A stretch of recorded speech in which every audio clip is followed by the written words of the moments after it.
Graça e paz. Irmão Fabiano Santana, seu irmão em Cristo. Meus amados e queridos irmãos, estamos aqui uma vez mais para fazermos uma live abençoada para a minha vida, para a tua vida, para nossas vidas. Sejam todos bem-vindos ao Evangelho, sejam todos bem-vindos à Igreja Sem Paredes, sejam todos bem-vindos ao Evangelho da Graça do Cristo Ressuscitado. De antemão, antes de mais nada, eu quero mandar um alô para todos os meus inscritos aí no YouTube e também eu quero mandar um alô para todos os irmãos aqui no Facebook. Que Deus continue abençoando a todos em nome do Cristo Ressuscitado. Meus amados irmãos, o apóstolo Paulo disse em 1 Tessalonicenses, o apóstolo dos gentios, ele disse no capítulo 5, versículo 17 assim: orai sem cessar. Sendo assim, oremos. Pai dos Espíritos, eu te louvo, eu te exalto, eu engrandeço o teu eterno nome. Paizinho, Pai justo, eu te apresento nas tuas mãos os hospitais, os enfermos, os doentes, as pessoas que estão com coronavírus, com diabetes, com doenças incuráveis. Cura essas pessoas segundo a tua vontade, para a glória do Deus Pai. Paizinho, eu também te apresento agora as vidas que estão com câncer, as vidas que estão com HIV. Cura essas vidas segundo a tua vontade, em nome do Cristo ressuscitado. Pai dos Espíritos, eu também te apresento nas tuas mãos esse pai de família, essa mãe de família que não tem o que comer em casa, que se encontra desempregado. Abre uma porta de escape aonde não tem porta, em nome do Cristo ressuscitado. Paizinho, Pai justo, Pai dos Espíritos, Pai eterno, Pai santo, eu oro a favor também dessa irmã, desse irmão que se encontra doente, que se encontra enfermo. Cura ele, cura ela, segundo a tua vontade, em nome do Senhor Jesus ressuscitado. Ó Deus, eu te peço também nesta hora de oração, nesta hora de confissão, que o Senhor tome nas tuas mãos os traficantes de droga que estão nos presídios. Liberta eles daquela vida que eles estão levando de traficante de droga, salva eles daquela vida que eles estão levando de traficante de droga, em nome do Cristo ressuscitado. Pai, tome em tuas mãos presidiário, liberta eles, Pai, daquela vida de presidiário, em nome do Cristo ressuscitado.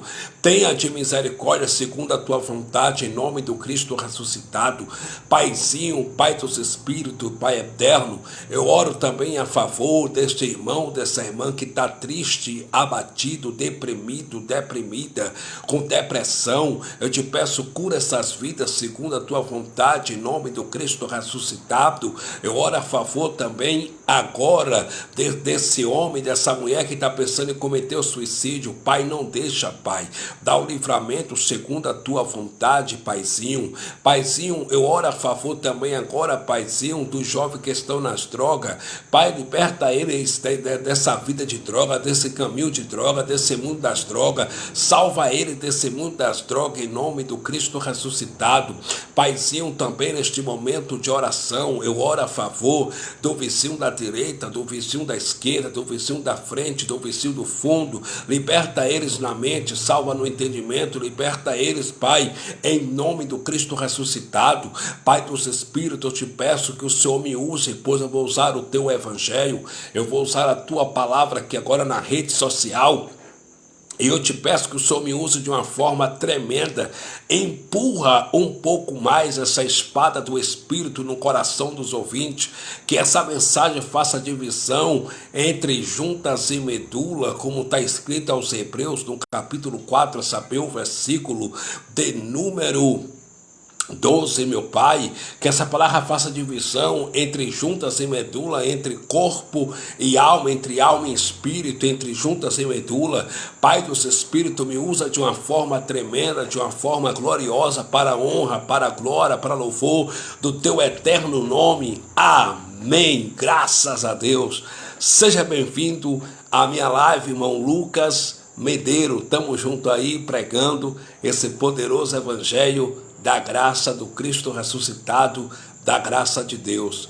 Eu, esses dias, não fiz live, pois eu peguei uma tosse aí, né? Eu estava tossindo e esses dias eu não fiz live, mas graças a Deus eu estou bem E hoje eu resolvi fazer uma live abençoada para a minha vida, para a tua vida, para nossas vidas, para a glória do Cristo ressuscitado. O irmão Lucas Medeiros escreveu para mim ali, um grande abraço abençoado. Para você também, meu amado, um grande abraço, viu? Um grande abraço mesmo, apertado do seu irmão em Cristo, Fabiano Santana. Um grande abraço no irmão. O irmão Lucas Medeiros também é ministro de uma nova aliança, é pregador do Evangelho da Graça, tem canal no YouTube também, pregando o Evangelho da Graça, sempre está postando um vídeo novo, lá. O nome do canal do irmão é canal Abraçando a Graça. O nome do canal do irmão Lucas Medeiros, canal Abraçando a Graça. E você também que não é inscrito no meu canal no YouTube, eu tenho 2 canais no YouTube, todos os 2 canais no YouTube estão assim, Fabiano Santana, pregador da graça. Se inscreva no meu canal no YouTube e aperte o sininho para você receber todas as notificações. Abençoados, eu vou ler aqui em Colossenses capítulo 2, a saber o versículo de número 14, que diz assim: havendo riscado a cédula que era contra nós nas suas ordenanças, a qual de alguma maneira nos era contrária, e atirou do meio de nós, cravando-a na cruz. Segundo a pedagogia diz que tudo que a gente lê por inúmeras vezes, ou por mais de uma vez, fica mais fácil para gravarmos, memorizarmos e guardarmos nas tábuas dos nossos corações. Sendo assim, eu vou ler mais uma vez. Havendo riscado a cédula, ou escrito de dívida, que era contra nós nas suas ordenanças, a qual de alguma maneira nos era contrária, e atirou do meio de nós, cravando-a na cruz. Presta atenção, quando Paulo disse, havendo riscado a cédula que era contra nós aqui não é contra mim não. Nós aqui no texto não é contra você não. Mas possivelmente, se Cristo não colocasse um fim na lei, esse escrito de dívida ia atingir a nós também. Possivelmente ia atingir a nós. Nós aqui que Paulo está falando é com os colossos, é com os irmãos colossenses que residiam, que moravam na cidade de Colossos. Aí Paulo disse, havendo riscado a cédula que era contra nós, contra eles lá em Colossos, nas suas ordenanças, a qual de alguma maneira nos era contrária, e atirou do meio de nós, cravando-a na cruz. Então, o que era aqui o escrito de dívida que Cristo tirou do meio dos colossenses e cravou na cruz? O escrito de dívida foi a lei de Moisés, esses irmãos passaram a transição, estavam debaixo da lei, e Cristo tirou, pagou, riscou o escrito de dívida que era contra eles, que constava de ordenança na lei de Moisés. Porque a lei de Moisés, no pacote total, tinha 613 ordenanças. Guardar o sábado, uma vida de sacrifício de animais, subir monte, pagar preço, dar o dízimo. E o dízimo na lei de Moisés nunca foi dinheiro, o dízimo na lei de Moisés era alimento para sustento dos órfãos, das viúvas, dos viajantes, dos forasteiros e dos levitas da tribo de Levi, que não tinham parte nem herança entre o povo de Israel. Pagar o preço, circuncisão e etc. Então, esse escrito de dívida, esse pacotão que constava de ordenança, Paulo disse aos colossenses, aos irmãos de Colosso, que Cristo tirou do meio deles, Cristo tirou do meio deles e encravou na cruz. Então Cristo aboliu a lei de Moisés e as suas ordenanças. Ele removeu a lei juntamente com as suas ordenanças. Ele riscou o escrito de dívida. Ele pagou o escrito de dívida. Por exemplo, se uma pessoa deve R$150 a outra pessoa, e a pessoa perdoa a dívida, fala com a pessoa assim, aqueles R$150 que você me deve, eu estou perdoando a dívida, não precisa me pagar mais não. Então a pessoa passa a não dever mais àquela pessoa. Foi isso que Cristo fez na cruz. O povo tinha uma dívida com Deus, né? O povo tinha uma dívida com Deus. Cristo riscou o escrito de dívida. Ele pagou a dívida quando ele jogou o braço para a direita, braço para a esquerda, no livro histórico de João, capítulo 19, versículo 30, e bradou bem alto: tetelestai, está consumado, está pago, está feito, ninguém desfaz, está consumado. Então Cristo aboliu a lei de Moisés. Olha o que está escrito aos Hebreus, capítulo de número 7, versículo de número 18 e 19. Hebreus, capítulo 7, versículo 18 e 19 diz assim: porque o precedente mandamento é abrogado por causa da sua fraqueza e inutilidade. Então diz que a lei de Moisés foi abrogada, o precedente mandamento, porque a lei de Moisés era inútil e era uma lei fraca, por causa da sua fraqueza e inutilidade. Versículo 19. Pois a lei nenhuma coisa aperfeiçoou, verdade, e desta sorte é introduzida uma maior esperança pela qual chegamos a Deus. Essa maior esperança pela qual chegamos a Deus foi a graça. Foi não, é a graça. Porque graça não é o que Paulo fez, porque Paulo não fez graça nenhuma. Graça é o feito da cruz. Foi o que Cristo fez naquele madeiro, é a graça. Porque a palavra graça quer dizer favor imerecido. Paulo não pregava a graça. Paulo pregava o evangelho da graça que ele recebeu como revelação no paraíso, lá no terceiro céu. Olha o que está escrito em Efésios capítulo 2 e o versículo de número 15.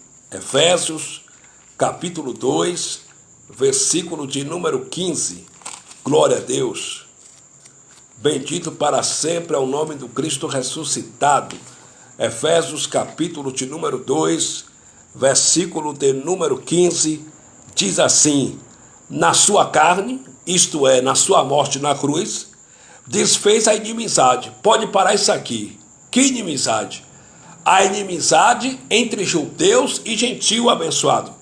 Porque antes da cruz, os judeus não falavam com os gentios. Na cruz diz que Cristo, com sua morte, desfez a inimizade entre judeus e gentio. Aí Paulo continuou dizendo: isto é, a lei dos mandamentos, que consistia em ordenança, para criar em si mesmo dos dois um novo homem, fazendo a paz. Então, qual foi a lei dos mandamentos que consistia, que tinha ordenança que Cristo aboliu na cruz, desfez na cruz? A lei de Moisés. Ele aboliu ou não aboliu? O evangelho diz que aboliu. Eu não estou certo, você não está certo, o evangelho está certo. Para mim o que vale é o que está escrito. Olha o que está escrito em Romanos capítulo 10 e o versículo de número 4. Carta de Paulo à igreja de Cristo que se reunia na progressiva cidade de Roma em uma casa. Eu quero deixar bem claro que igreja não é um prédio, igreja não é paredes, porque a palavra igreja no grego quer dizer eclésia, que vem do verbo ekanoia, que vem de eclesiologia, que significa tirados da religião e apresentados a Cristo. A igreja de Cristo são vidas, são pessoas e não paredes. E Paulo, pregando a igreja de Cristo, vida as pessoas que se reuniam na cidade de Roma. Paulo disse aos Romanos capítulo 10, versículo 4 assim: porque o fim da lei é Cristo, para a justiça de todo aquele que crê. Se você crê, Cristo é o fim da lei para você. Agora vamos parar isso aqui. Cristo é o fim da lei ou a continuação da lei? O evangelho diz que ele é o fim da lei. Ele é o fim do dízimo. Ele é o fim do batismo nas águas. Ele é o fim da Páscoa. Ele é o fim da circuncisão. Ele é o fim do sacrifício. Ele é o fim de tudo. Ele é o fim da lei de Moisés, meu amado. Cristo é o fim da lei, né? Para a justiça de todo aquele que crê. Porque o fim da lei é Cristo, para a justiça de todo aquele que crê. Então, Cristo é o fim da lei, não é a continuação da lei. Então, toda toda chamada erradamente igreja evangélica vive em Moisés, vive na lei. Não vivem na graça, não vivem em Cristo, vivem em Moisés, porque lá eles praticam a chamada Santa Ceia, dentro da chamada erradamente igrejas evangélicas, lá tem um batismo nas águas, lá também tem campanha de Gideão, né? Apesar que na lei de Moisés não tinha campanha, mas eles usam a campanha de Gideão, Gideão um defunto, né? Tem campanha de Gideão, lá tem elementos judaicos como arca da aliança, como querubins. Então toda chamada erradamente igreja evangélica vive em Moisés e pregam Moisés para o povo. Não deveria ser chamada igreja evangélica, deveria ser chamada igreja de Moisés, porque eles vivem em Moisés, eles vivem na lei que Cristo aboliu. Cristo aboliu a lei, mas para eles Cristo não aboliu a lei, porque eles praticam a lei de Moisés. Pregou Paulo e prego eu. Gálatas capítulo 2, versículo de número 21. Eu vou ler para você. Gálatas, Paulo pregando aos gauleses, aos galateiros, aos irmãos da Galácia do Sul, que se reuniam em uma casa ao nome do Cristo ressuscitado. Olha lá, Gálatas capítulo 2, versículo 21. Não aniquilo a graça de Deus, porque se a justiça provém da lei, que lei? Se a justiça provém do dízimo, da chamada Santa Ceia, do batismo nas águas, da circuncisão, da Páscoa judaica, do guardar o sábado, do pagar o preço, do submonte, dos sacrifícios, segue-se que Cristo morreu debalde. Então Cristo é um sacrifício inútil para a igreja evangélica. Cristo morreu em vão para a igreja evangélica, porque nenhuma igreja evangélica está sujeita a Cristo. Nenhuma igreja evangélica aceita o que Cristo fez naquele madeiro, naquela cruz. Não aceita, estão contra Cristo.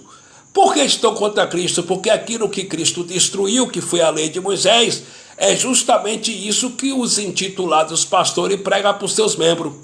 Eles pregam que eles têm que fazer sacrifício, os pastores pregam que seus membros têm que dar dízimo, eles cobram dízimo em dinheiro mensal, esse falso dízimo romano aí em dinheiro mensal, inventado pelo rei da França, Carlos Magno, no concílio de Malco, em 575 depois de Cristo, na idade medieval, quando a religião católica passou a cobrar indulgência, os papas da religião católica emitiam certificado com perdão dos pecados dos parentes da religião católica e dos membros da religião católica e cobrava indulgência.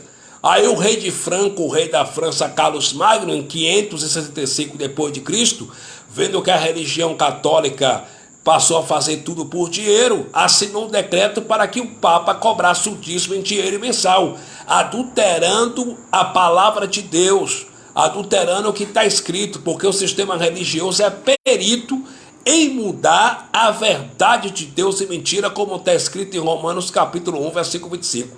E aí o que aconteceu? Os pastores da religião evangélica gostou disso e passaram também a cobrar o dízimo em dinheiro mensal. Dízimo é o grande roubo da religião.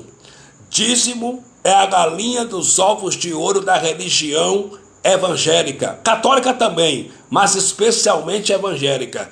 Dízimo é a galinha dos ovos de ouro. E dessa teta nenhum intitulado pastor quer deixar de mamar, porque dá muita grana, dá muito dinheiro. É por isso que eles compram seus jatinhos, seus apartamentos, seus sítios, suas fazendas, seus carrões, seus carros blindados, é com falso dízimo em dinheiro mensal dos irmãos, porque esse falso dízimo em dinheiro mensal estão nas contas bancárias dos intitulados pastores, e aí eles a cada dia mais rico, e o povo que frequenta seus templos religiosos a cada dia mais pobre. É um sistema, né? E eu sou contra esse sistema. Eu sou contra esse sistema. Então, eleitos abençoados, Cristo aboliu a lei. Só que a igreja evangélica ainda vive a lei. A igreja evangélica está em Moisés, estão debaixo de maldição. Como é que é, irmão? Sim, senhor. Olha o que está escrito em Gálatas, capítulo 3, versículo 10. Todos aqueles, pois, que são das obras da lei, estão debaixo da maldição, porque escrito está: maldito todo aquele que não permanecer em todas as coisas que estão escritas no livro da lei para fazê-las. Era 613 ordenanças. Se o crente dá dízimo e não pratica o restante das 612 ordenanças, o evangelho diz que está debaixo de maldição. O evangelho diz que é maldito. Ah, mas eu não aceito, então vai reclamar com Deus. Que está escrito, está. Gálatas capítulo 3, versículo 10. Todos aqueles, pois, que são das obras da lei, estão debaixo da maldição, porque escrito está: maldito todo aquele que não permanecer em todas as coisas que estão escritas no livro da lei para fazê-las. Estão debaixo de uma mal ação, são malditos diante de Deus. Enquanto os intitulados pastores prometem bênção em nome de Deus para quem dá esse falso dízimo em dinheiro mensal, o evangelho diz que estão debaixo de maldição. Por quê? Porque dízimo era uma das ordenanças da lei, e a igreja gentílica não pode receber lei. O evangelho para a igreja gentílica é graça sobre graça, meu amado. O evangelho para a igreja gentílica, para nós gentios, é a graça de Deus. É o evangelho pregado por Paulo, é as epístolas de Paulo. O estatuto da igreja gentílica está nas 14 epístolas de Paulo, que vai de Romanos a Hebreus. Ali sim é evangelho, é o evangelho genuíno, é o evangelho verdadeiro, é graça de Deus, meu amado, entendeu? Então, olha o que está escrito em Gálatas capítulo 5, versículo 3 e 4. Os evangélicos, eles estão desligados de Cristo e estão caídos da graça. Gálatas capítulo 5, versículo de número 3, olha o que Paulo disse: e de novo protesto a todo homem que se deixar circuncidar, que está obrigado a guardar toda a lei. Por quê? Porque os falsos irmãos que pregavam a circuncisão, os falsos irmãos, estavam pregando para os galateiros, para os gaulenses, que a salvação não era só através do sacrifício vicário e expiatório de Cristo na cruz do Calvário, não, que eles tinham que se circuncidar. Aí Paulo olhou para os galateiros, para os irmãos da Galácia do Sul, e disse em Gálatas capítulo 5, versículo 3, e de novo protesto a todo homem que se deixar circuncidar, que está obrigado a guardar toda a lei. Versículo 4, separado estar de Cristo, vós que vos justificais pela lei, da graça tendes caído. Então, quem se justifica pela lei de Moisés, pelo dízimo, pelo jejum, pelas ordenanças da lei, está desligado de Cristo e da graça está caído. Está caído da graça. Quando eu falo que está caído da graça, está caído dos benefícios espirituais conquistados por Cristo para nós, naquele madeiro, naquela cruz. Não desfruta dos benefícios espirituais, está caído da graça. Entende, meus irmãos? Então, Cristo aboliu a lei, só que na religião evangélica a lei predomina, está predominante, porque eles cobram dízimo. Mas dízimo não deve ser cobrado e o dízimo nunca foi dinheiro. Na instituição dos dízimos, lá em Deuteronômio capítulo 14, versículo 22, está escrito: certamente darás os dízimos da novidade da semente do campo, que cada ano vocês recolherem do campo. Os judeus de origem judaica dizimavam 10% das suas plantações, daquilo que eles plantavam e daquilo que eles colhiam. E ele estava como dízimo anualmente, uma vez por ano, lá no templo de Jerusalém. Não era em todo culto, era uma vez por ano. Versículo 23, e no lugar que escolheu o Senhor para lhe pôr o seu nome, esse lugar era o templo de Jerusalém, que não existe mais, tu comerás os dízimos do primogênito das tuas vacas, do teu cereal, do teu azeite, do teu grão, do teu vinho, Para quê? Para que tu aprendas a temer o nome do Senhor teu Deus. Versículo 24. Se porventura da onde vocês moram até o templo de Jerusalém, o caminho tão comprido for, de maneira que vocês não possam levar o dízimo alimento de vocês, o que é que vocês vão fazer com esse dízimo alimento? Deuteronômio capítulo 14, versículo 25. Então vende-os e pega o dinheiro na tua mão, e com aquele dinheiro, o que é que tu vai fazer? Então vende-os e pega o dinheiro na mão, e com aquele dinheiro pega teu filho, tua esposa, tua família, e vai para o templo de Jerusalém. E quando chegar no templo de Jerusalém, versículo 26, tu dará aquele dinheiro por tudo quanto a tua alma desejar, tu dará aquele dinheiro por bebida forte, até cachaça, e por vinho, e por azeite, e por grão, e por cereal, e por bois, e por tudo quanto a tua alma desejar. E depois de comprar tudo isso é para fazer o quê? Versículo 27. Porém, não desamparará o levita que está dentro das tuas portas, pois não tem parte nem herança contigo, e nem o órfão, e nem a viúva, e nem o viajante, e nem o forasteiro, né? E nem o forasteiro. Versículo 28. De 3 em 3 anos, porque o dízimo também era dado trienal, de 3 em 3 anos também era dado dízimo, alimento. De 3 em 3 anos tu vai recolher os dízimos, alimento nas tuas portas. Então virá a ti o levita que está dentro das tuas portas, pois não tem parte nem herança contigo, e o órfão, e a viúva, e o viajante, e o forasteiro, para que eles comam e se fartem. E o Senhor teu Deus te abençoe em todas as obras que tuas mãos fizerem. Essa era a instituição do dízimo.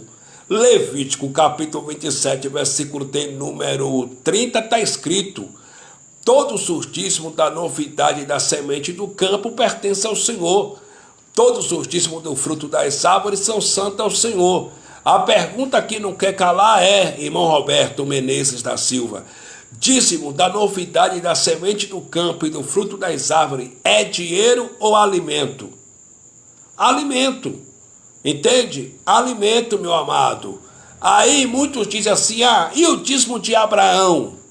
E o dízimo de Abraão, em Gênesis capítulo 14, ao sacerdote Melquisedeque. Primeiro que Abraão não dizimou nada seu. Ali foi o despojo de guerra que os reis haviam tomado do seu sobrinho Ló. Abraão recuperou, e segundo os historiadores e o próprio historiador Flávio Josefo, contemporâneo de Jesus, diz que todo sacerdote naquela época tinha parte nos despojos. Por isso que a Bíblia diz que foi Melquisedeque que foi ao encontro de Abraão para receber o dízimo dos despojos da guerra. Primeiro, se você quer dar o dízimo igual a Abraão, você tem que fazer guerra. Então você tem que ir para a guerra, guerrear, pegar o despojo da guerra e dar um sacerdote. Só que hoje em graça não tem mais sacerdote. Hoje em graça o nosso sacerdote é Cristo. Entende? Em graça não existe sacerdote terreno. O nosso sacerdote espiritual hoje é Cristo. Hebreus capítulo 7, versículo 20 está escrito que os sacerdotes, segundo a lei de Moisés, eles foram constituídos sacerdotes sem juramento, mas Cristo não. Cristo foi feito sacerdote com juramento. Jurou o Senhor, não se arrependerá. Tu és sacerdote eternamente, para sempre. Então, abençoados, preste bastante atenção. Dízimo era alimento e não deve ser aplicado na igreja dos gentios. Não deve ser cobrado dos gentios. E o dízimo nunca foi para nós, foi para aquele povo lá, foi para os judeus de origem judaica. O dízimo nunca foi para os gentios. Entende? Aí qual é o livro que os intitulados pastores usam para tomar esse falso dízimo em dinheiro mensal do povo? Malaquias. Mas Malaquias é lei ou é graça? É um livro da lei ou é um livro da graça? É um livro da lei. Malaquias começou a profetizar entre os anos 400 a 450, provavelmente o que se pode prover antes de Cristo. Para você entender uma carta, você tem que ler para quem foi escrito a carta, por que foi escrito e o que se trata na carta. E lá em Malaquias capítulo 1 já começa dizendo assim: peso da palavra do Senhor por intermédio do profeta Malaquias para Israel. Então o livro de Malaquias foi um peso da palavra de Deus para uma nação. E qual era o nome dessa nação? Israel. Alguém aí é de Israel? Não. Então o livro de Malaquias não se aplica a mim, não se aplica a você, não foi escrito para mim nem para você. O livro de Malaquias foi escrito para Israel, para os hebreus, para os judeus de origem judaica. Aí Malaquias capítulo 1, versículo 6, 7 e 8, Deus levantou o profeta Malaquias para descer o pau no sacerdote e disse bem assim: se eu sou pai, cadê a minha honra de pai, a minha honra deste pai? Se eu sou Senhor, cadê o meu respeito de Senhor, ó sacerdote da tribo de Levi? Vocês estão profanando o meu nome, vocês desprezaram o meu nome, vocês estão oferecendo pão imundo na minha mesa. Portanto, versículo 8, eu não estou nem aí para esse dízimo de vocês, eu não estou nem aí para esse sacrifício de vocês, porque vocês estão profanando o meu nome, estão desprezando o meu nome. Por quê? Porque na casa do tesouro, que era o templo de Jerusalém, o povo de Israel estava dizimando, estava levando como dízimo animais defeituosos, animais aleijados, animais cegos, animais doentes e animais roubados que eles roubavam na fazenda dos teus vizinhos, da sua vizinhança. E em vez dos sacerdotes levitas da tribo de Levi rejeitarem esses dízimos, o que eles estavam fazendo? Eles estavam recebendo e oferecendo para Deus, e Deus havia feito uma aliança, um pacto, que o dízimo alimento tinha que ser repartido com os levitas da tribo de Levi, que não tinha parte nem herança entre o povo de Israel, com os órfãos, com as viúvas, com os viajantes e com os forasteiros. E os maiores dízimos, eles estavam levando para suas casas e repartindo com seus parentes, igual os pastores fazem hoje. E os piores dízimos estavam oferecendo para Deus. Deus levantou o profeta Malaquias e falou: vocês estão desprezando o meu nome, por isso eu não estou nem aí para esse dízimo de vocês. Aí dando continuação, Malaquias capítulo 2 está escrito: e esse mandamento é para vós, ó sacerdote. Vamos parar isso aqui. Para quem foi a repreensão? Para o povo de Israel ou para a liderança, para os líderes religiosos, para os sacerdotes? A repreensão foi para os líderes religiosos, foi para os sacerdotes da tribo de Levi. E esse mandamento é para vós, ó sacerdote. Se vocês não propuserem no coração de vocês dar honra ao meu nome, eu, Deus, prometo que vou amaldiçoar as bênçãos de vocês. E na verdade eu já tenho amaldiçoado. Se vocês não propuserem no coração de vocês dar honra ao meu nome, eu, Deus, prometo que vou acabar com a descendência de vocês. Se vocês não propuserem no coração de vocês dar honra ao meu nome, eu, Deus, prometo que vou pegar os estercos dos animais defeituosos e vou lançar no rosto de vocês. Portanto, vocês desprezaram o meu nome e quebraram o pacto, a aliança que eu fiz com Levi. Qual foi o pacto, a aliança que Deus fez com Levi? Que o dízimo alimento tinha que ser repartido com órfão, viúva, viajante, forasteiro e os levitas da tribo de Levi, que não tinham parte nem herança entre o povo de Israel. Compreendeu? Pegou a visão? Aí Malaquias, dando continuação, capítulo 3, versículo 8, está escrito: roubará o homem a Deus? Todavia vós me roubais, e dizeis: em que nós te roubamos? Nos dízimos e nas ofertas. Vamos parar isso aqui. Conforme Malaquias capítulo 1, versículos 6, 7 e 8, e Malaquias capítulo 2. Quem é que estava roubando a Deus nos dízimos e nas ofertas? O povo de Israel ou a liderança, os sacerdotes da tribo de Levi? Os sacerdotes da tribo de Levi. E quem rouba hoje são os pastores. Eles que roubam a Deus nos dízimos e nas ofertas, e não o povo. Entende? Só que eles pegam esse versículo isoladamente do seu contexto e aplicam no povo. E o povo entra num lugar chamado erradamente igreja para ser chamado de ladrão. Se você não der 10% do teu salário para Deus, você é ladrão, você rouba a Deus, você está roubando a Deus. Quando na verdade os verdadeiros ladrões são eles, de terno e gravata, que roubam em nome de Deus e vivem muito bem às custas das viúvas, de aposentado, de viúvo, de aposentada. Eles não têm pena nem de catador de latinha, eles vivem muito bem às custas do povo pobre, sofrido, doente e incauto do nosso país, que não conhece Bíblia, que não conhece o Evangelho. Aí no versículo 10 diz assim: trazei todos os dias uma carga do tesouro, para que haja mantimento na minha casa. Vamos parar isso aqui. Aonde era a Caixa do Tesouro? O Templo de Jerusalém. A pergunta que não quer calar é: aonde é que tem um Templo de Jerusalém aqui no Brasil? Em lugar nenhum, abençoado. O Templo de Jerusalém caiu no ano 70 depois de Cristo, pelo general romano Tito II, filho do primeiro imperador romano Vespasiano I. O general romano Tito invadiu Jerusalém, sitiou Jerusalém como Jesus havia predito, profetizado, sitiou Jerusalém com os soldados romanos.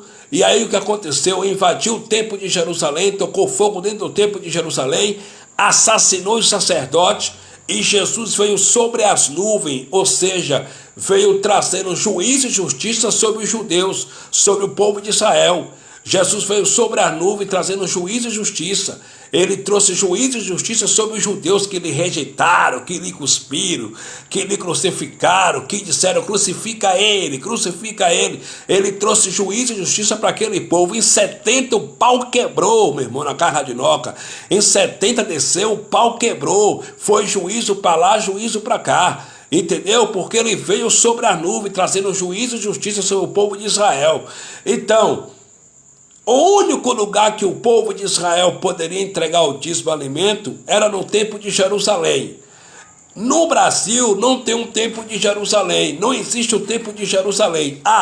E só quem poderia recolher dízimo do povo de Israel eram sacerdotes levitas.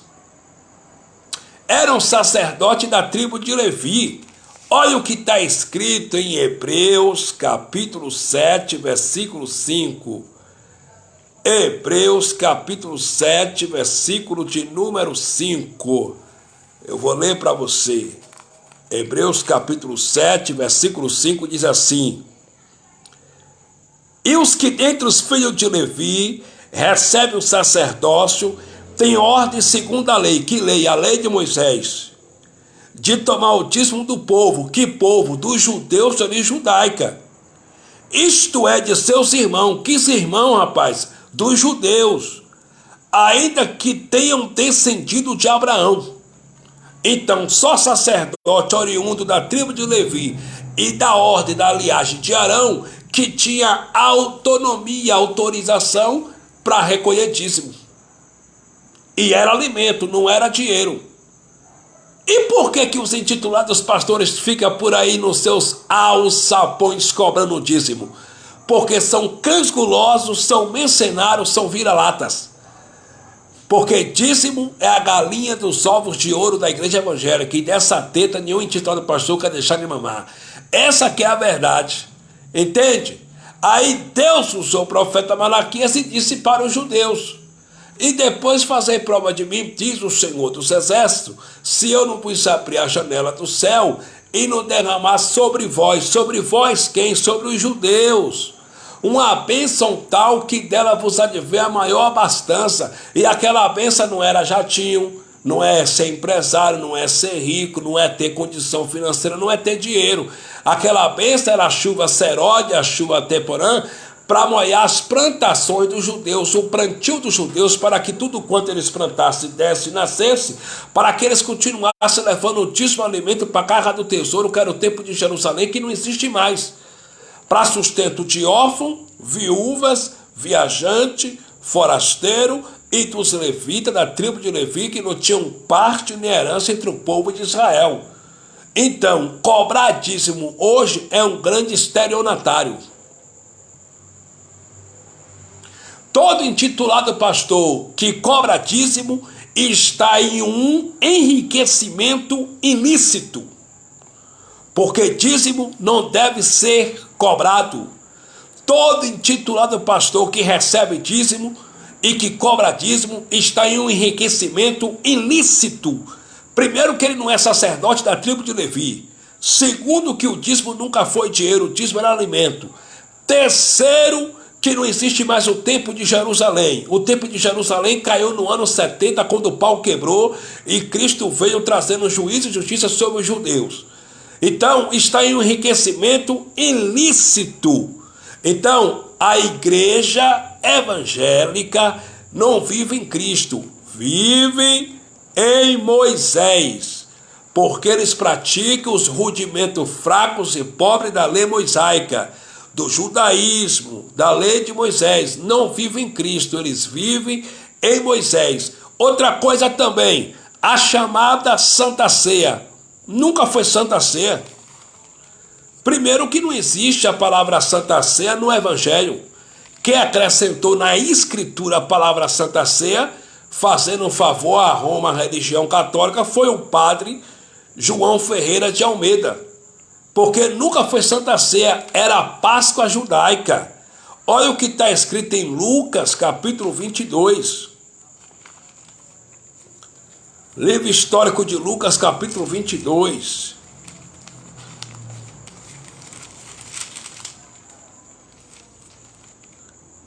Diz assim, livro histórico de Lucas, capítulo 22. Estava, pois, perto a festa dos pães asmos, chamada de Páscoa.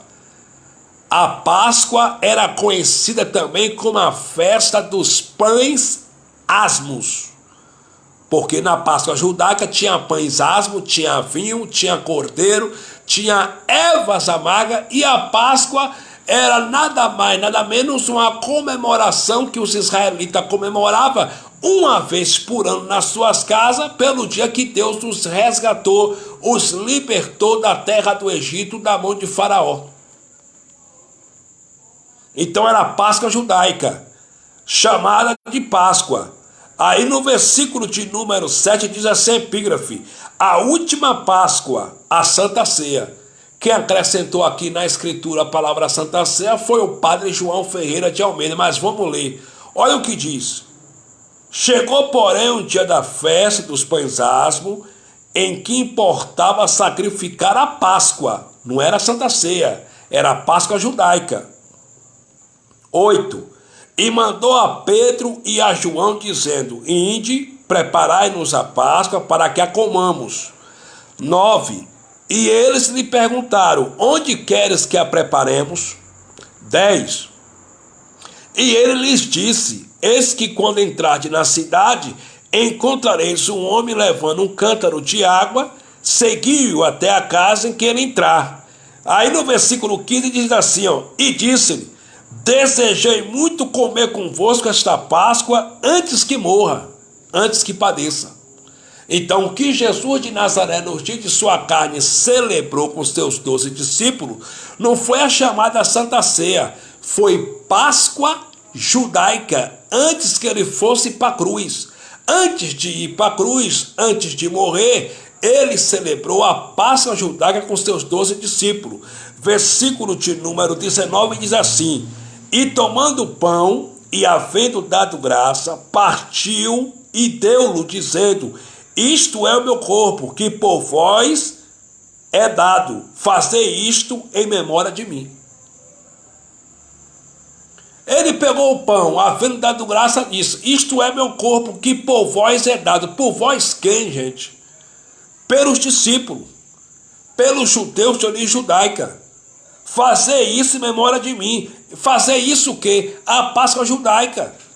Porque ele morreu sexta-feira e os discípulos continuou fazendo em memória dele, porque ele estava morto, a Páscoa judaica. Ele morreu na sexta, sábado os discípulos continuou comemorando a Páscoa judaica. Como ele ressuscitou domingo, já não haveria mais necessidade deles continuar fazendo em memória de Jesus mais a Páscoa judaica, porque Jesus agora não estava mais morto. Ele ressuscitou ao terceiro dia. Ele deixou o túmulo vazio e encheu as nossas vidas da sua graça. Essa que é a verdade. Entendeu? Isto é meu corpo que por vós é dado. Quando ele levantou o pão e disse assim, quando ele levantou o pão, partiu e disse: isto é meu corpo que por vós é dado, fazer isto em memória de mim. Ele estava falando da sua morte. Ele estava falando, depois daqui, dessa Páscoa aqui, depois da Páscoa, eu vou ser crucificado por vocês. Eu vou morrer por vocês. Esse pão aqui é meu corpo que por vós é dado. Eu vou ser crucificado, eu vou morrer. Aí no versículo de número 20 diz assim, semelhantemente tomou o cálice depois da ceia, dizendo: este cálice é o Novo Testamento no meu sangue, que é derramado por vós. Por vós quem? Meu amado, o sangue de Jesus de Nazaré foi derramado pelos pecados dos judeus, para tirar as transgressões dos judeus que havia no antigo pacto, que havia na lei de Moisés, entende?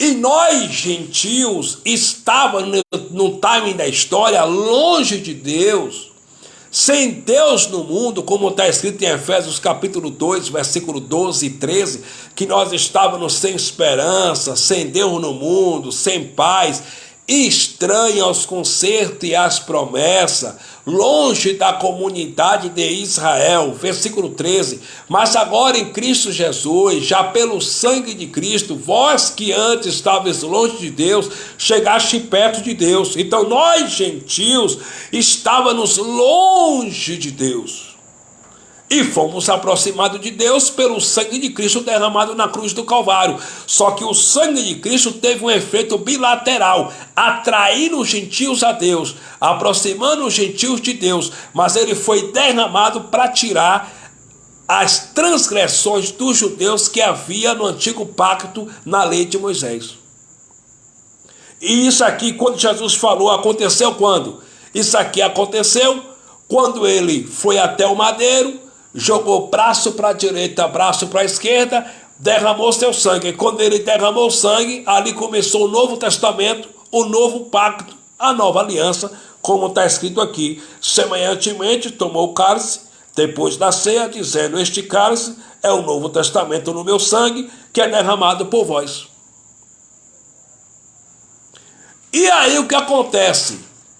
A Páscoa judaica era um simples jantar noturno que os judeus faziam anualmente, uma vez por ano. E nenhum gentio poderia participar da Páscoa. Êxodo, capítulo 12, versículo de número 43. Olha o que está escrito. Êxodo, capítulo 12, versículo de número 43. Disse mais o Senhor a Moisés e a Arão: esta é a ordenança da Páscoa, nenhum filho de estrangeiro comerá dela. Então nenhum gentio poderia participar da Páscoa. Só quem poderia participar da Páscoa judaica era os judeus circuncidados segundo a lei de Moisés. Só os judeus que poderiam comer da Páscoa, nenhum gentio poderia. Versículo 44, porém, todo servo de qualquer comprado por dinheiro, depois que houver circuncidado, então comerá dela. Então, só quem poderia participar da Páscoa era um gentio circuncidado. Porque uma vez que esse gentio fosse circuncidado, era considerado natural do país, natural de Israel, israelita também. Mas se não fosse circuncidado, não poderia comer da Páscoa. Os gentios era proibido de comerem da Páscoa. E dentro da chamada erradamente igreja evangélica, eles dão a chamada Santa Ceia para todo mundo, que na verdade não é Santa Ceia e nunca foi Santa Ceia. Ali é uma blasfêmia contra Cristo, porque os intitulados pastores reúnem as pessoas todo o primeiro domingo do mês para crucificar Jesus de novo,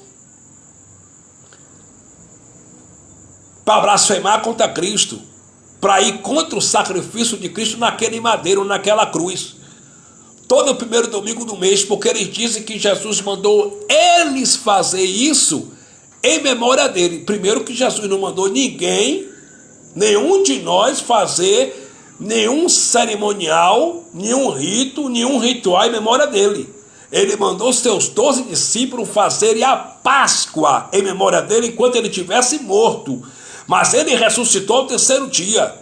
E os intitulados pastores, dentro dos seus templos religiosos, todo o primeiro domingo do mês, reúnem as pessoas para blasfemar contra Cristo. Porque eles fazem isso e dizem assim: Jesus mandou a gente fazer a Santa Ceia em memória dele. Mas se você faz alguma coisa em memória de alguém, você está dizendo que aquele alguém está morto. E ele não está morto, ele ressuscitou ao terceiro dia, ele está vivo. É uma blasfêmia. Outra coisa, os intitulados pastores faz de conta.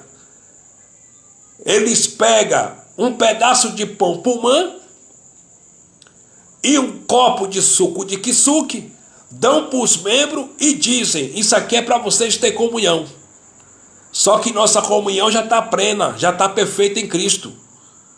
1 Coríntios capítulo 6, versículo 17, Paulo disse: aquele que se une ao Senhor é um só espírito com ele.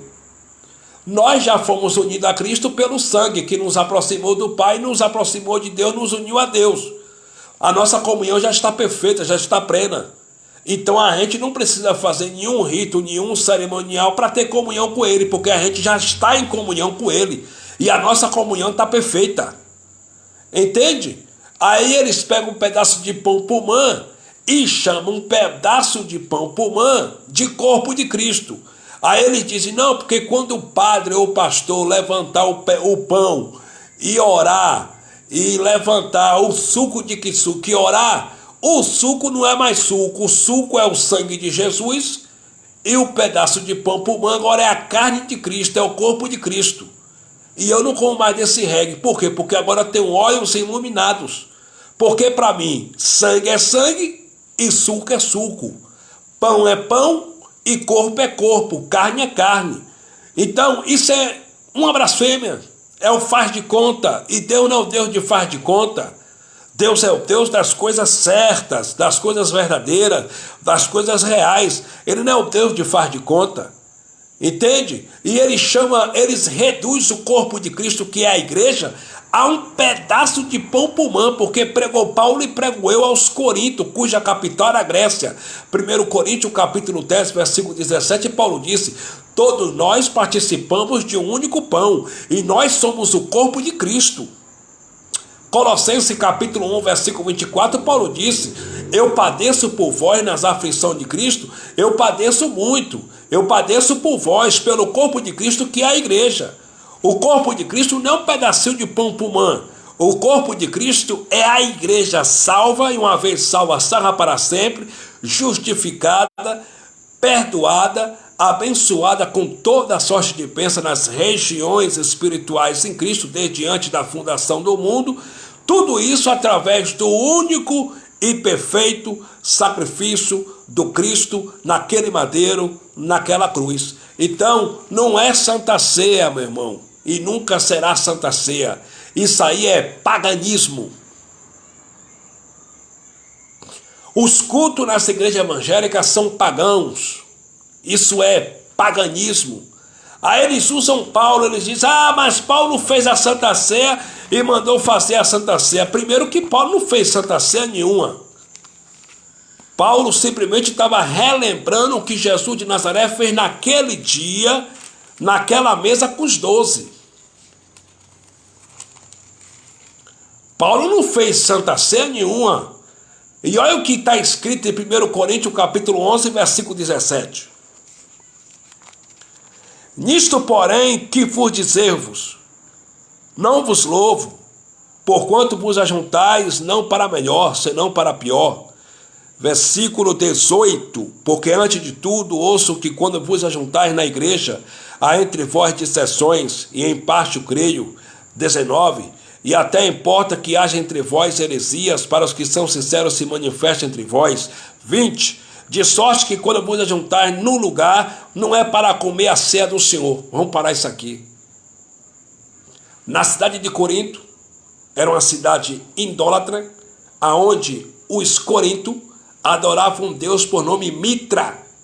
E esses irmãos foram influenciados pelo mitraísmo, e muitos deles adoravam o Deus Mitra. E existia uma festa, por uma festa do amor, festa ágape, que acontecia lá em Corinto, na cidade de Corinto. E aí esses irmãos se reuniam. Paulo disse que não era para melhor, e sim para pior. Por quê? Aí Paulo disse no versículo 20, de sorte que quando vos ajuntar no lugar, não é para comer a ceia do Senhor. Olha, versículo 21, porque comendo cada um, toma antecipadamente a sua própria ceia, ou seja, o seu próprio jantar, porque era um simples jantar, o seu próprio jantar. E assim, um tem fome e outro embriaga-se. Porque existia a festa do amor, a festa ágape. E os coríntios, com seus mitraísmos, os ricos levavam muita comida, muita comidaça. E os ricos comiam com os ricos. E os pobres não comiam nada. Aí Paulo disse, porque comendo cada um toma antecipadamente a sua própria ceia, jantar, e assim um tem fome, quer dizer, muitos estavam passando fome. E essa era a razão que tinha um bocado de crente fraco na cidade lá em Corinto, muitos até morreram, claro, não tinha comida, né? Muitos estavam passando fome, estavam passando por necessidade, né? Muitos ficaram doentes por falta de alimento no corpo, entendeu? Aí, ó, antecipadamente sua própria ceia, jantar, e assim um tem fome e outro embriaga-se. Versículo 22, não tendes porventura casa para comer e para beber? Ou desprezais a igreja de Deus e envergonhais os que nada têm? Que vos direi, louvar-vos-ei nisso? Não vos louvo. Por quê? Porque os ricos, né, com a sua panelinha ali de rico, comia com os ricos. E os pobres não comiam nada, os pobres ficavam olhando. Então, o que eles estavam fazendo, a ceia, jantar, eles estavam fazendo de maneira errada, porque nesse dia que eles faziam, havia entre eles o quê? Acepção de pessoas. Rico comia com rico, os pobres não comiam nada, eles não esperavam uns pelos outros, eles se apressavam para comer, comia muito, né? Tanto é que Paulo disse assim, porque comendo cada um toma antecipadamente a sua própria ceia, jantar, e assim um tem fome e outro embriaga-se. Muitos se embriagavam. Então os ricos comiam com os ricos e os pobres não comiam nada. Versículo 22, não tendes porventura casa para comer e para beber? Ou desprezais a igreja de Deus e envergonhais os que nada têm? Que vos direi, louvar-vos-ei nisto? Não vos louvo. Versículo 23, porque eu recebi do Senhor o que também vos ensinei, que o Senhor Jesus na noite em que foi traído tomou o pão. Está vendo que Paulo aqui está fazendo? Paulo está relembrando o que Jesus fez em Lucas capítulo 22, versículo 19, que ele pegou o pão e havendo dado graça, partiu e disse, aqui é meu corpo que é dado por vós. Paulo simplesmente estava relembrando o ato que Jesus de Nazaré, no dia de sua carne, fez com seus 12 discípulos naquela mesa, naquela noite, a Páscoa judaica. Ele simplesmente estava relembrando aqui para os coríntios o que Cristo fez. Então Paulo não fez nenhuma Santa Ceia. E a igreja evangélica faz a chamada Santa Ceia. E isso é viver em Moisés. Batismo nas águas também é viver em Moisés.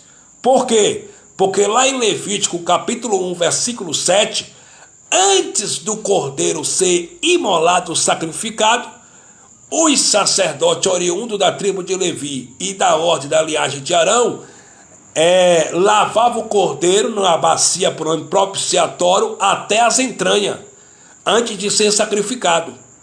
Só que aquele cordeiro era um tipo do cordeiro de Deus que tira o pecado do mundo, Jesus de Nazaré, mais tarde. Aquele cordeiro apontava para Cristo, mais tarde.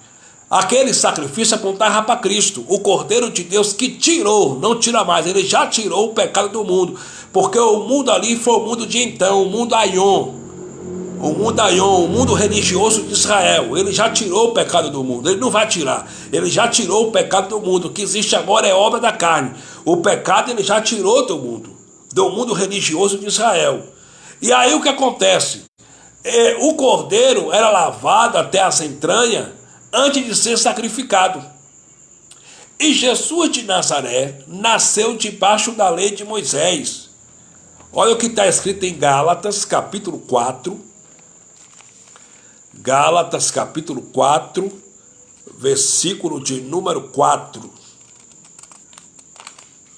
Gálatas 4 diz assim: mas vindo a plenitude dos tempos, Deus enviou seu Filho, nascido de mulher, nascido debaixo da lei. Jesus de Nazaré nasceu debaixo da lei de Moisés. Ele era um judeu de origem judaica. E como judeu de origem judaica, ele estava cumprindo nele mesmo as 613 ordenanças da lei de Moisés. E o batismo nas águas era uma das ordenanças da lei de Moisés. Por isso que está escrito no livro histórico de Mateus, capítulo 3, versículo 14, que Jesus de Nazaré, um nazareno, João Batista, seu primo, olhou para ele e falou assim: eu que preciso ser batizado por ti, e tu vens a mim para que eu te batize? Versículo 15, Jesus disse: deixa, João, para que se cumpra toda a justiça. Toda a justiça é toda a lei, porque o batismo nas águas era um dos conceitos judaicos, era uma das ordenanças da lei de Moisés. E o batismo nas águas também era uma tradição da tribo de João o Batista, porque o nome João Batista significa aquele que batiza nas águas. E João Batista foi o último profeta do Antigo Testamento. Foi o último profeta do Antigo Pacto. Lucas capítulo 16, versículo 16 está escrito que a lei e os profetas duraram até João. Não dura mais, duraram. Passado, verbo passado. Duraram até João, não dura mais. A lei e os profetas duraram até João. João Batista foi o último profeta do Antigo Testamento, do velho pacto, da velha aliança. Então escute, por favor, o batismo nas águas era um dos conceitos judaicos, por isso que Jesus foi batizado. Só que os intitulados pastores batizam as pessoas nas águas e tomam como base o batismo de Jesus de Nazaré. E eles olham para os irmãos e dizem: vocês têm que se batizar nas águas, porque Jesus se batizou para os pecados de vocês ficar nas águas. Chegou atrasado, pastor, porque o pecado Cristo aniquilou na cruz. Hebreus capítulo 9, versículo de número 26, e eu vou ler. Hebreus capítulo 9, versículo 26. Glória a Deus. Hebreus capítulo 9, versículo 26 diz assim: de outra maneira, necessário lhe fora padecer muitas vezes desde a consumação do mundo, mas agora na consumação dos séculos. A data da escrita aqui foi 64 e 65 depois de Cristo. Paulo disse que já estava perto da consumação dos séculos, do ano 70, né? Mas agora na consumação dos séculos, uma vez se manifestou para aniquilar o pecado pelo sacrifício de si mesmo. Ele aniquilou o pecado ou não aniquilou? Aniquilou. Aí, só que os pastores não acreditam nessa palavra aqui não. E não obedecem essa palavra aqui não. Os pastores pregam que é eles que vão batizar os irmãos nas águas. E as águas que vão tirar os pecados dos irmãos. Só que o evangelho diz que foi Cristo que tirou o pecado do mundo com seu único sacrifício naquele madeiro. Ele nos aperfeiçoou para sempre. Olha o que está escrito em Hebreus capítulo 10, versículo 14. Hebreus capítulo 10, versículo 14. Porque com uma só oração aperfeiçoou para sempre os que são santificados. Nós estamos perfeitos no Espírito para sempre. Cristo, com uma única oração, com um único sacrifício, ele nos aperfeiçoou para sempre. Portanto, estamos perfeitos em Cristo. Estamos aperfeiçoados para sempre. Então, os pastores batizam os irmãos nas águas e dizem: os pecados de vocês vão ficar nas águas. E eles, a igreja precisa vender indulgência, apresentam os irmãos como pecadores, miseráveis. Vocês são pecadores, vocês precisam se batizar nas águas porque vocês são pecadores e os pecados de vocês vão ficar nas águas. Só que o evangelho diz que Cristo aniquilou o pecado, foi na cruz. O pecado não existe mais. Então, se o pecado não existe mais, que pecado vai ficar nas águas se o pecado não existe, pastor? Ah, mas está escrito em 1 João capítulo 1, versículo 9, que se nós não, que aquele que disser que não tem pecado, aquele que disser que não tem pecado é mentiroso. Mas João era judeu, pastor, de origem judaica, e seus ouvintes eram judeus de origem judaica. Ele disse isso para os judeus, não foi para os gentios. E João sabia que o pecado era a transgressão da lei de Moisés. Lá em 1ª Epístola de João, capítulo 2, ele disse: filhinhos, não pequeis, porém se alguém pecar, temos um advogado. Quem tinha um advogado eram os judeus. Eu não tenho um advogado, eu pertenço ao Cristo ressuscitado, mas eu não tenho um advogado. Eu tenho Cristo ressuscitado no meu espírito, dentro de mim. Quem tinha um advogado eram os judeus. Temos um advogado junto para com o Pai. E João sabia que o pecado era a transgressão da lei, um pecado espiritual que separava Israel de Deus, que separava os judeus de Deus. E esse pecado espiritual Cristo aniquilou. 1ª Epístola de João, capítulo 3, versículo 4, está escrito: qualquer que comete pecado, transgride a lei, pois o pecado é a transgressão da lei. Para a igreja evangélica, pecado é tomar cachaça. Para a igreja evangélica, pecado é falar: poxa, isso não é pecado, isso é obra da carne, isso aí é outra aula, é outro assunto. O pecado espiritual que separava o povo judeu de Deus foi aniquilado na cruz. Ele aboliu. Olha o que está escrito aqui em Romanos, capítulo de número 5, e o versículo 13. Romanos capítulo 5, versículo 13. Porque até a lei estava o pecado no mundo. Esse mundo aqui é o mundo Aion, o mundo de Israel. Mas o pecado não é imputado não havendo lei. Quer dizer, o pecado só existia, só reinava enquanto a lei existia. Uma vez que Cristo aboliu a lei, ele também aboliu, ele destruiu o pecado. Porque até a lei estava o pecado no mundo, mas o pecado não é imputado não havendo lei. Então, meu amado, como não tem mais lei de Moisés, que Cristo aboliu a lei, também não existe mais pecado. Pois o pecado Cristo aboliu com seu sacrifício na cruz. Então, aí os pastores dizem: mas vocês têm que ser batizados nas águas para que o velho homem de vocês fique nas águas, morra e fique nas águas. Chegou atrasado, pastor. O nosso velho homem foi crucificado com Cristo na cruz. Onde é que está escrito isso? Romanos capítulo 6, versículo 6, eu vou ler. Carta de Paulo à igreja de Roma. Romanos capítulo 6, versículo 6. Sabendo isto, que o nosso velho homem foi com ele crucificado, para que o corpo do pecado seja desfeito, a fim de que não sirvamos mais ao pecado. O nosso velho homem foi crucificado com Cristo ou ficou nas águas do rio Jacuípe? O Evangelho diz que o nosso velho homem foi crucificado com Cristo naquele madeiro, naquela cruz. Para a igreja evangélica, o nosso velho homem ficou no dia que o pastor deu banho no crente. No dia que o crente tomou banho no rio Paraguaçu, o velho homem do crente ficou lá. Chegou atrasado, pastor. O velho homem do crente ficou, foi na cruz. Mas por que ele não prega essas verdades? Claro, porque essas verdades não dão lucro. Essas verdades não fazem encher o cofre, não engorda cofre. Pelo contrário, se o povo descobrir a verdade, que eles já foram batizados em Cristo, que o pecado está morto em graça, que não existe pecado, que uma vez salvo, salvo para sempre, que ninguém o arrebata da mão do Pai, os templos religiosos ficam vazios. E aí, quem é que vai dar poder para os intitulados pastores comprar jatinho, comprar fazenda, comprar avião, comprar carro importado, comprar carro blindado? E muitos sustentar até as suas amantes, que muitos têm até amante que eles sustentam com o dinheiro do povo.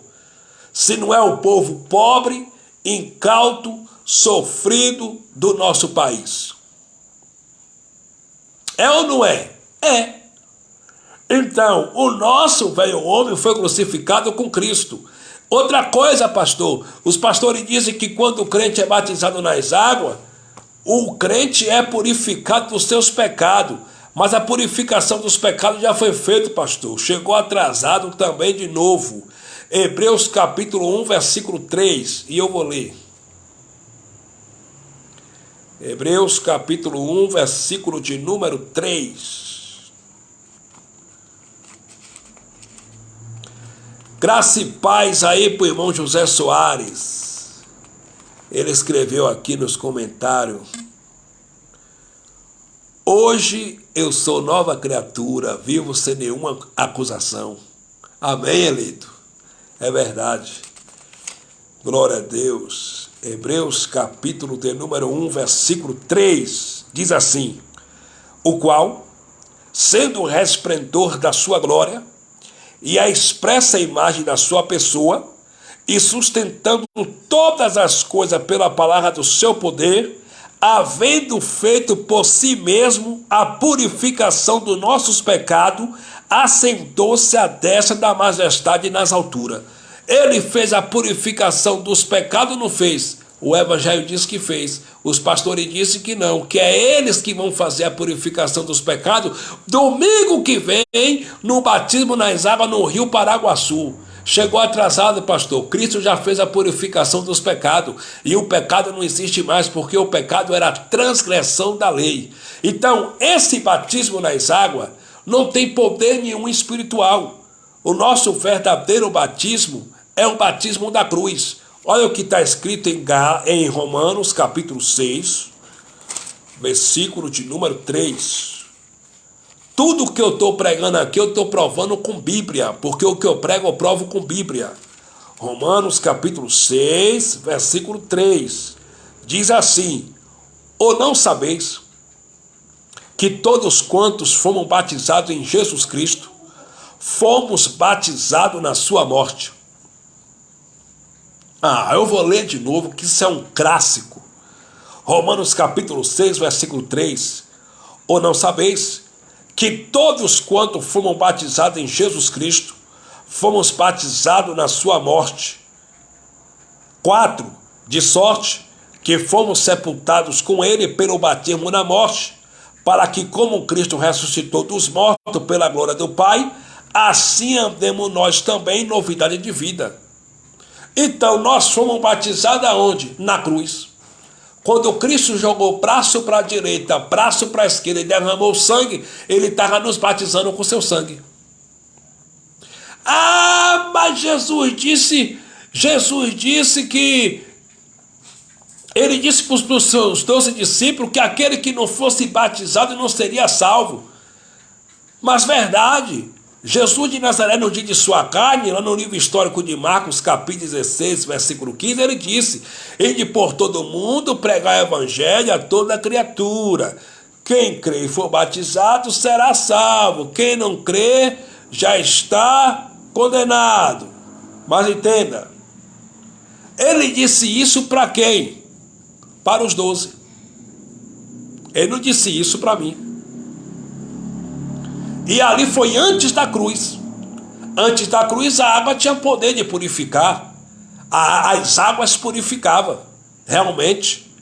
O batismo nas águas era válido. Pós-cruz, na cruz, o nosso batismo foi na cruz.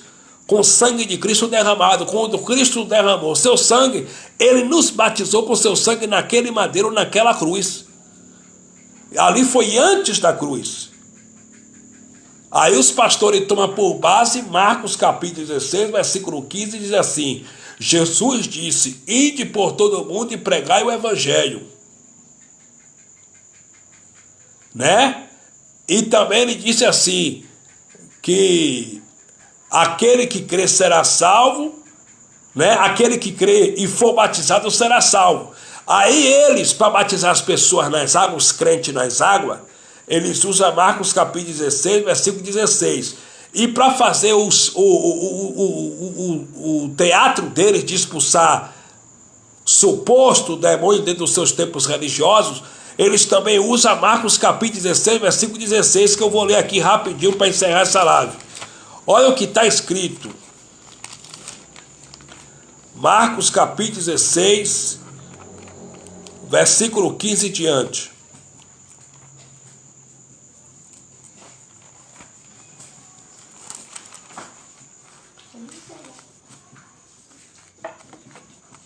Glória a Deus. Marcos capítulo 16, versículo de número 15. E disse-lhes: ide por todo mundo, pregai o evangelho a toda criatura. 16.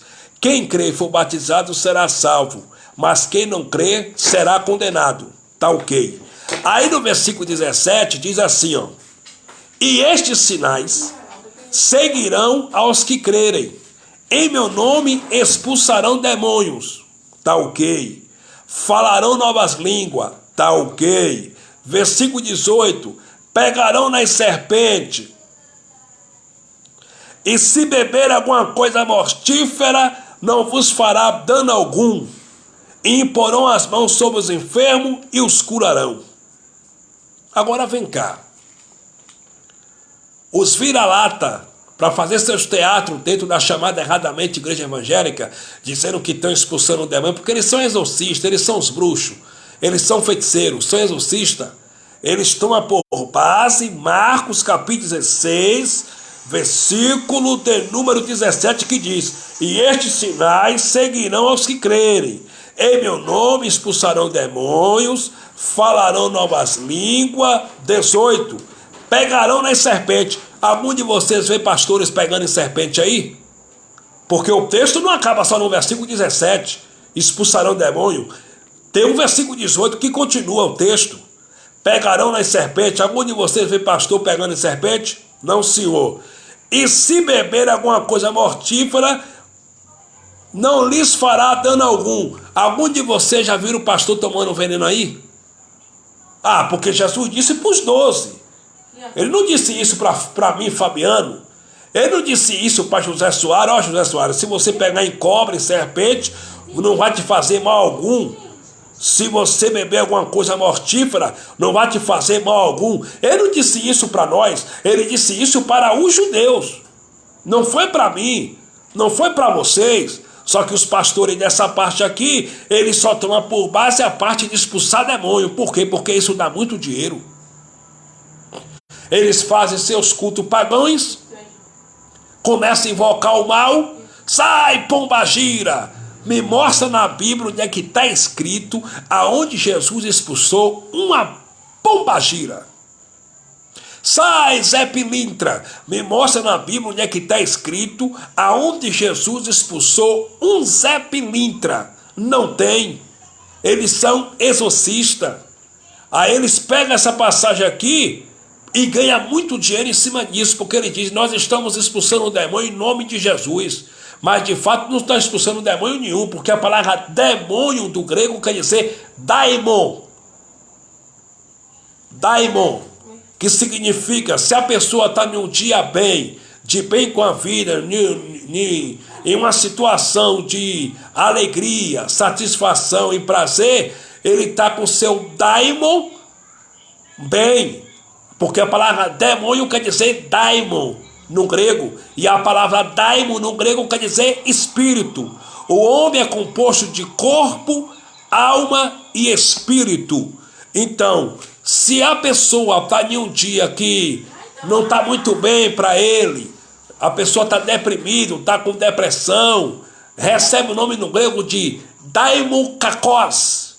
O que é daimon kakos? O seu espírito está alterado. Espírito alterado. E várias vezes na Bíblia, quando Jesus falava de demônio, ele falava de enfermidade no original. Era doenças. Era pessoas que estavam com espírito cacóis, com espírito imundo. Entendeu? E aí os pastores fizeram isso de uma doutrina e dizem que estão expulsando o demônio e ficam invocando dentro dos seus templos religiosos pombagira, Zé Pilintra, preto velho, porque tudo isso dá muito dinheiro para o sistema religioso. Mas nós estamos desmascarando pelo poder do Evangelho da Graça. Então, o batismo nas águas não tem poder nenhum. O único batismo que tem poder é o batismo da cruz. E isso os pastores blasfemam, porque como eles dizem para os crentes, que estão batizando os crentes nas águas para tirar os pecados dos crentes, eles, indiretamente ou diretamente, estão chamando Jesus de pecador. Porque eles tomam por base para batizar os crentes o batismo de Jesus. E a Bíblia diz: eis o israelita em quem não há dolo, em quem não há pecado. A Bíblia diz que Jesus em tudo foi tentado, porém sem pecado. Ele é santo, ele nunca pecou. Outra coisa também, os pastores blasfemam, Porque João Batista profetizou em Mateus capítulo 3, versículo 11, o seguinte: eu, João, vos batizo com água para remissão, para perdão de pecado. Mas vem um que é mais poderoso do que eu, cuja sandália eu não posso carregar. Ele vos batizará nas águas. Não está escrito assim. Está escrito assim: ele vos batizará com o Espírito Santo e com fogo. Quando foi que ele nos batizou com o Espírito Santo? Na cruz. Quando ele derramou seu sangue, ele nos batizou com o Espírito Santo. E o fogo foi o juízo que aconteceu em 70 DC depois de Cristo. Então, abençoados. E eles também estão indiretamente ou diretamente blasfemando, dizendo que o Todo-Poderoso que João Batista profetizou que haveria de vir e que batiza com o Espírito Santo e com fogo não veio ainda. E como o Todo-Poderoso não veio ainda, eles estão batizando as pessoas nas águas. Estão batizando as pessoas nas águas porque o Todo-Poderoso não veio ainda. Mas o Todo-Poderoso já veio, já nos batizou com seu sangue na cruz. E hoje ele mora em nosso espírito. Entende? Ele mora em nosso espírito. Então a igreja evangélica vive Moisés.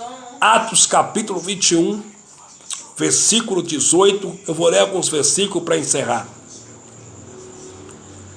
Atos dos Apóstolos, capítulo 21, versículo de número 18. Diz assim: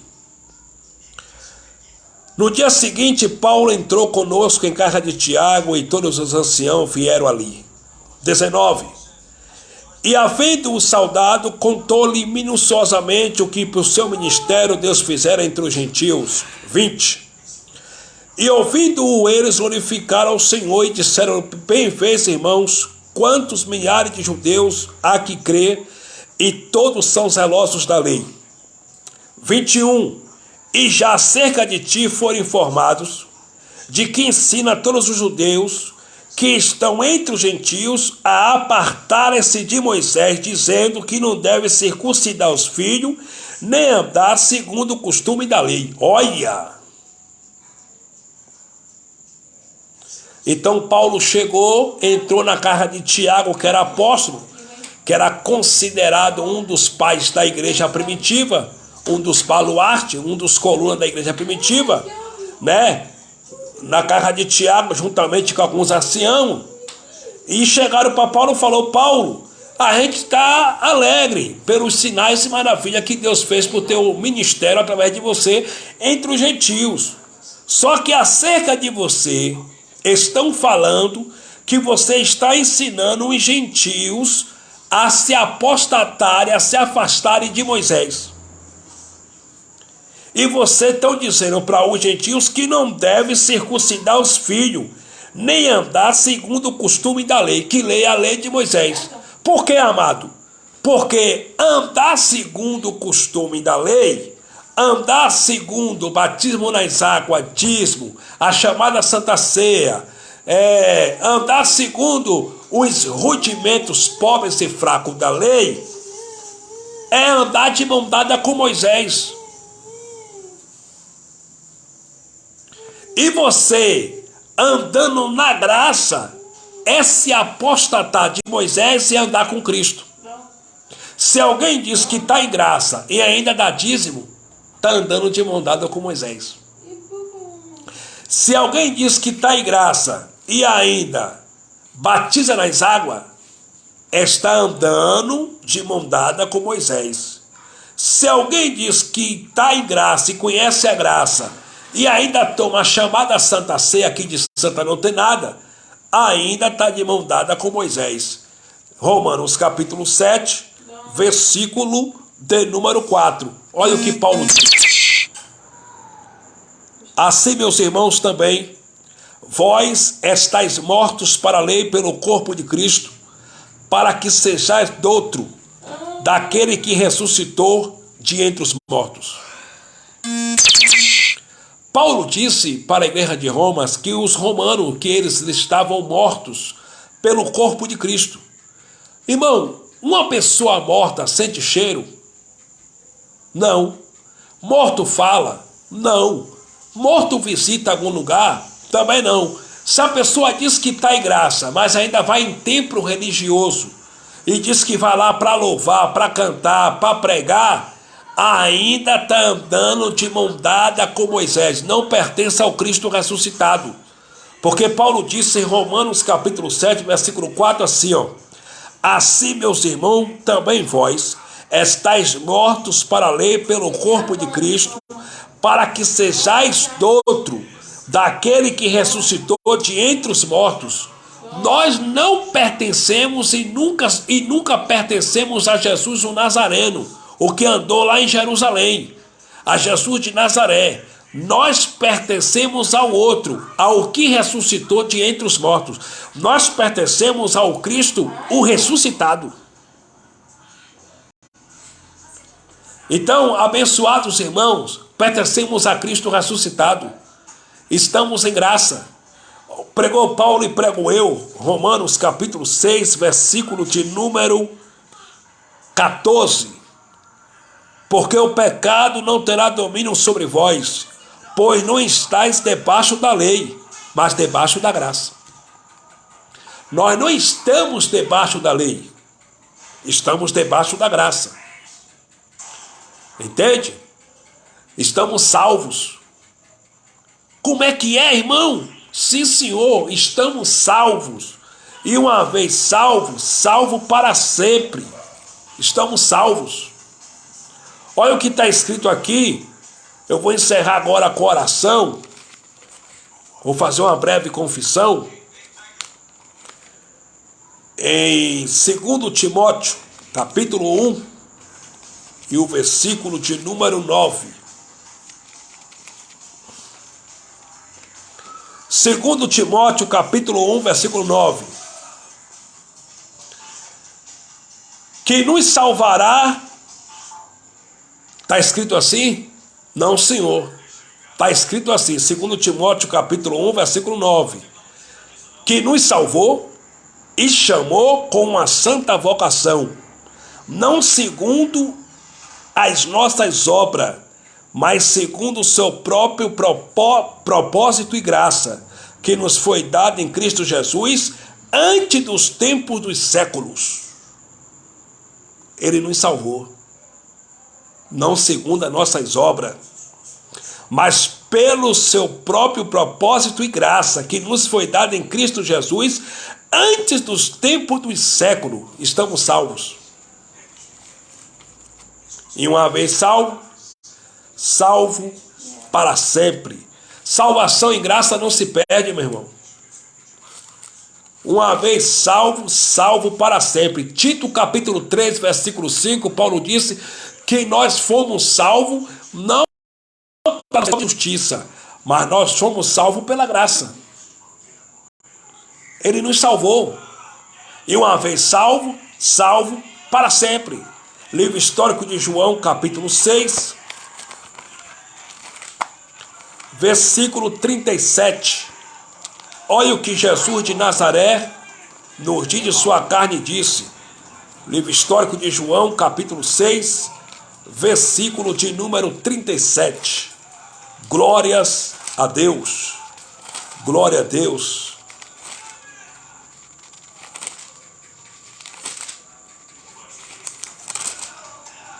Livro histórico de João, capítulo 6, versículo 37.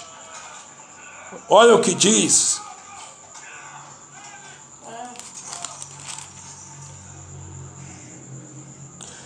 Tudo que o Pai me dá virá a mim, e o que vem a mim de maneira nenhuma lançarei fora. Quantas vezes ele te lança fora? Nenhuma vez. Uma vez salvo, meu irmão, salvo para sempre. Olha o que diz, livro histórico de João, capítulo 10, versículo 28 e 29. E dou-lhes a vida eterna, e nunca hão de perecer, e ninguém as arrebatará das minhas mãos. 29. Meu Pai que mas deu é maior do que todos, e ninguém pode arrebatá-la das mãos de meu Pai. Nós estamos na palma da mão do Pai, e da palma da mão do Pai ninguém pode nos arrebatar, meu irmão. Uma vez salvo, salvo para sempre. Que beleza, Fabiano, eu sou salvo, então eu posso cheirar pó? Não, senhor. Eu posso trair minha esposa? Também não. Eu posso matar? Eu posso roubar? É isso que os evangélicos dizem pra gente. Quando a gente fala para eles que uma vez salvo, salvo para sempre, eles já usam isso como